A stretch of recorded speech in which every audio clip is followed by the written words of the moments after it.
On the morning of January 15, 1947, a gruesome discovery was made in a vacant lot on Norton Avenue in Laymet Park, Los Angeles, a moment that would forever be etched in the city's dark history, a moment that would shatter the silence of a nation.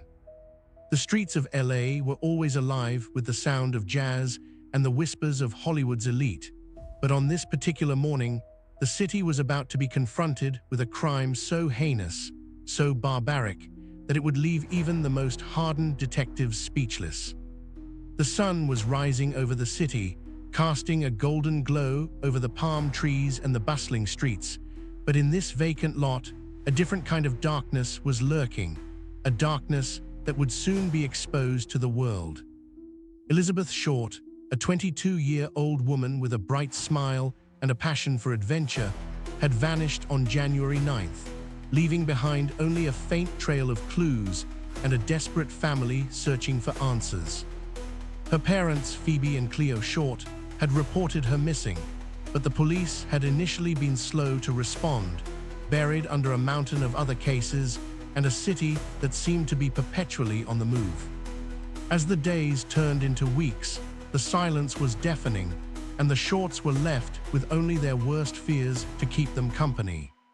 But then, on that fateful morning, a local resident stumbled upon a sight that would change everything, a sight that would shatter the silence and unleash a maelstrom of terror upon the city. The discovery was made by a woman named Betty Basinger, who was walking down Norton Avenue when she saw something that made her blood run cold, something that would haunt her for the rest of her life. At first, she thought it was a discarded mannequin, but as she drew closer, she realized with a jolt of horror that it was a human body, a body that had been brutally mutilated and left to rot in the sun. The police were called, and soon the vacant lot was swarming with detectives, each one trying to make sense of the carnage before them. As they began to process the scene, they realized that the body was that of Elizabeth Short, and that she had been subjected to a level of brutality that was almost unimaginable.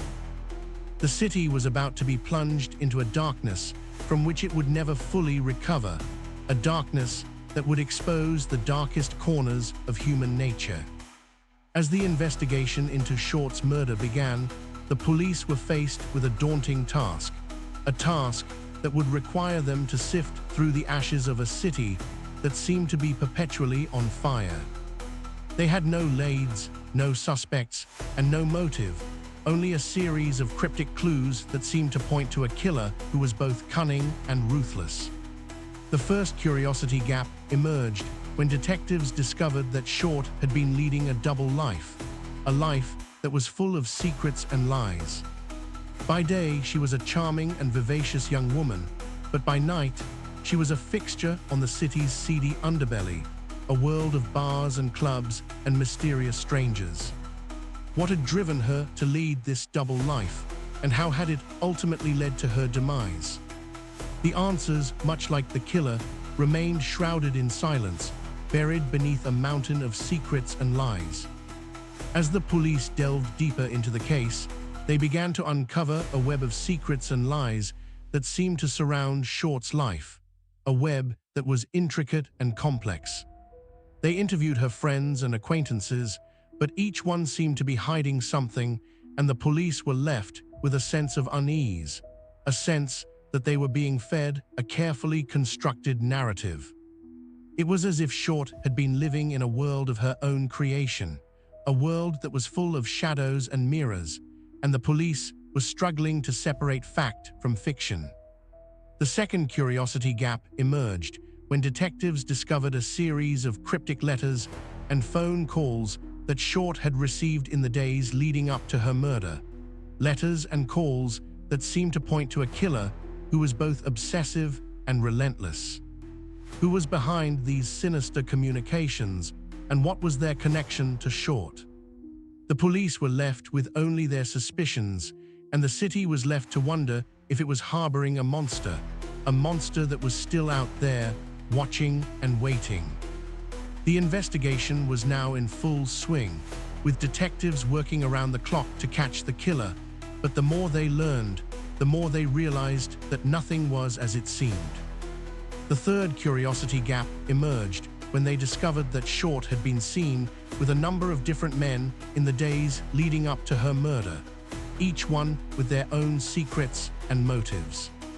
Was one of these men the killer, or was it someone entirely different, someone who had been hiding in the shadows, waiting for the perfect moment to strike? The police were faced with a daunting task, a task that would require them to sift through the ashes of a city that seemed to be perpetually on fire, a city that was full of secrets and lies.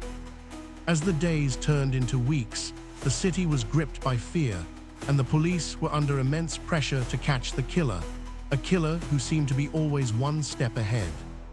The media was having a field day, with headlines screaming about the Black Dahlia murder, and the public was both fascinated and terrified by the brutality of the crime.